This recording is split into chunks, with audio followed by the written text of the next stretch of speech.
Many on the left are calling for the nation to get rid of the Electoral College. That means get rid of the Electoral College and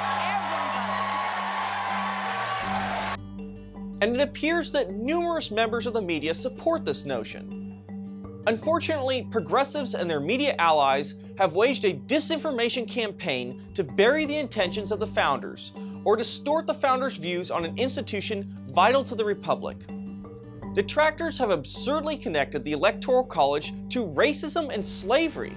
So the slave states didn't want a popular election because their slaves wouldn't count toward voting, and the slave states would have less votes.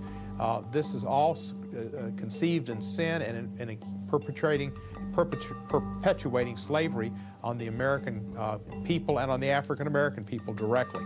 The creation of the Electoral College had nothing to do with slavery. It was never even mentioned as part of the slavery debate at the Constitutional Convention. There were many slave states with large populations, and free states with small populations.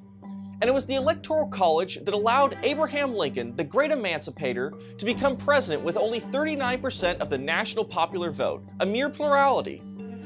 Linking the Electoral College with slavery is a smear, pure and simple.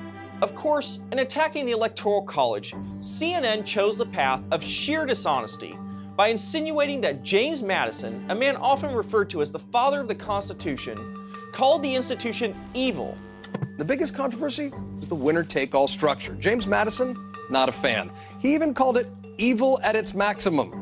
1 year after he wrote that, Andrew Jackson won the popular vote, but John Quincy Adams became president. The first of 5 times that's happened in our history. This is fake news. Madison didn't call the Electoral College evil. Far from it. In fact, he wasn't really talking about the Electoral College at all. In this selectively twisted quote, he was talking about a contingency for elections not decided by the majority in the Electoral College. The framers of the Constitution disagreed about much, but they had widespread agreement about the Electoral College and the methods of choosing our chief executive.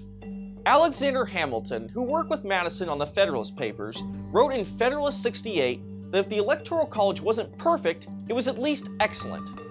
He reflected the views of those at the convention and wrote that it was the best way for a large and growing United States to choose presidents with a broad-based consensus from the whole country. The debate over the merits of the Electoral College are worth having. The logic of the founders for its creation was as sound in 1787 as it is today, and serves as a powerful challenge to those who want to turn America into a pure democracy. The founders, in their wisdom, crafted our system with democracy's strengths and weaknesses in mind, and they formed a republic that has stood at the pinnacle of success in the modern world.